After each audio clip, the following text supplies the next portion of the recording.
আসসালামু আলাইকুম ওয়া রাহমাতুল্লাহি ওয়া বারাকাতুহু। শেখ হাসিনা কি আবারও বাংলাদেশের প্রধানমন্ত্রী হতে যাচ্ছেন?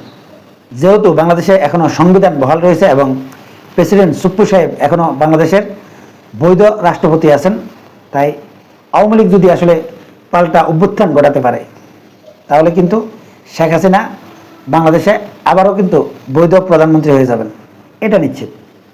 এখন প্রশ্ন হচ্ছে যে আওয়ামী লীগের এই পাল্টা অভ্যুত্থানটা আসলে কারা ঘটাবে এবং কিভাবে ঘটাবে।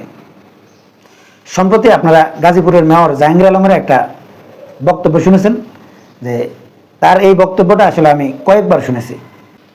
তার এই বক্তব্যের সারমর্মটা যদি আসলে আপনাদেরকে আমি ব্যাখ্যা করি, তিনি এটা বোঝাতে চেয়েছেন যে শেখ হাসিনাকে কিভাবে আবারও বাংলাদেশে ফিরিয়ে আনা যায় সেই চিন্তাধারা চলতেছে বা সেই প্রক্রিয়া চলতেছে। আওয়ামী লীগের নেতাকর্মীদের উদ্দেশ্যে আসলে তিনি বক্তব্য দিয়েছেন যে যেসব বড় বড় নেতারা রয়েছেন তাদের উপরে আসলে তিনি ভরসা করছেন না, তিনি ভরসা করছেন তৃণমূলের যেই কর্মীরা রয়েছেন তাদের উপর।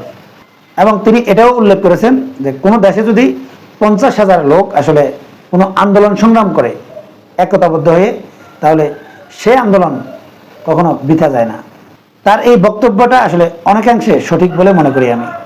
কিন্তু প্রশ্ন হচ্ছে, এই 50,000 লোক বর্তমান সময়ে কি আওয়ামী লীগ মাঠে নামানো সম্ভব? আপনারা জানেন যে আওয়ামী লীগ সরকার কিভাবে পতন হয়েছে।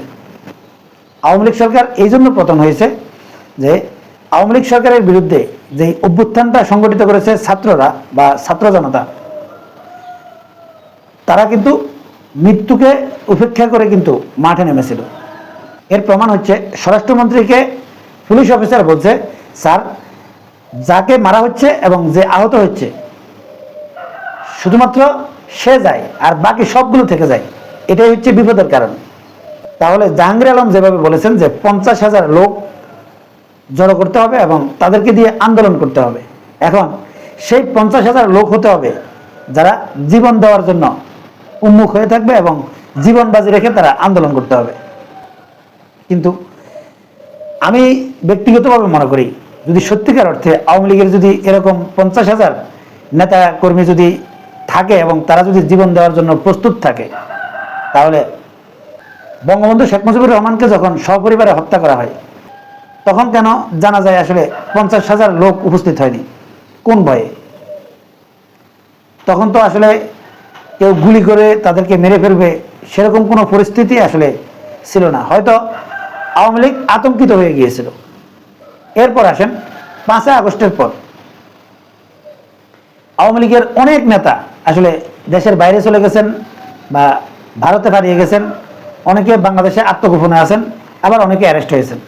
কিন্তু যারা আসলে বিদেশে যেতে সক্ষম হয়েছেন বা পালিয়ে যেতে সক্ষম হয়েছেন দেশের বাইরে, তারা কি আজ পর্যন্ত আওয়ামী লীগের পক্ষে কোনো চ্যানেলে বা কোনো জায়গায় বক্তব্য বিবৃতি দেওয়ার সাহসটা করেছেন?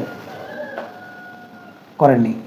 এমনকি ধানমন্ডি 32 যখন ভাঙা হচ্ছিল তখন যদি আসলে 50,000 না 5,000 নেতাকর্মীকেও যদি আমরা দেখতাম যে সেখানে তারা রুখে দাঁড়াচ্ছে, তাহলে বুঝতাম যে জাহাঙ্গীর আলমের যে একদিনের নোটিশ, এই নোটিশে আসলে 50,000 লোক জীবন দেওয়ার জন্য বা জীবন বাজি রেখে আন্দোলনে নামার জন্য প্রস্তুত থাকতো। এছাড়াও আওয়ামী লীগের যদি এখন 50,000 নেতাকর্মীকে আসলে রাস্তায় মাঠে নামানো হয়, আমার জানা মতে এই বিগত এই জুলাই বিপ্লবে যেসব ছাত্ররা আসলে মাঠে নেমেছিল তারা কিন্তু এখনো যে কোনো ডাকে প্রায় 50,000 1 লাখ কিন্তু জড়ো হয়ে যায়। তাহলে এই আন্দোলন করতে হলে প্রথমে এই ছাত্রদেরকেও মোকাবেলা করতে হবে, আবার এই প্রশাসনকেও মোকাবেলা করতে হবে। এখন জাহাঙ্গীর আলম সাহেব আসলে যে স্বপ্নটা দেখতেছেন এই 50,000 লোক দিয়ে আসলে এই আবার পাল্টা অভ্যুত্থান সংগঠিত করবেন, এটা কি আদৌ বাস্তবে সম্ভব হবে? আর জাহাঙ্গীর আলম আরেকটা কথা বলেছেন যে আওয়ামী লীগের পদধারী নেতাদের মধ্যে প্রায় 1,73,00,000 লোক রয়েছে। এখন এই 1,73,00,000 লোকের মধ্যে জাহাঙ্গীর আলমকে সত্যি সত্যি মাত্র 50,000 লোকও কি আসলেই জড়ো করতে পারবেন?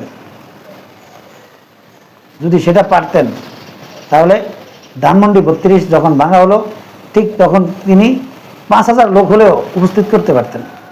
সম্মানিত দর্শক, আপনারা কি মনে করেন, সত্যি সত্যি কি এই জাহাঙ্গীর আলমরা এই আওয়ামী লীগের তৃণমূলের নেতাকর্মীদেরকে একত্রিত করে আবারও কি পাল্টা অভ্যুত্থান ঘটানো সম্ভব? আপনারা কি মনে করেন? কমেন্টসে জানাবেন। এখনকার মতো এই পর্যন্তই। আল্লাহ হাফেজ।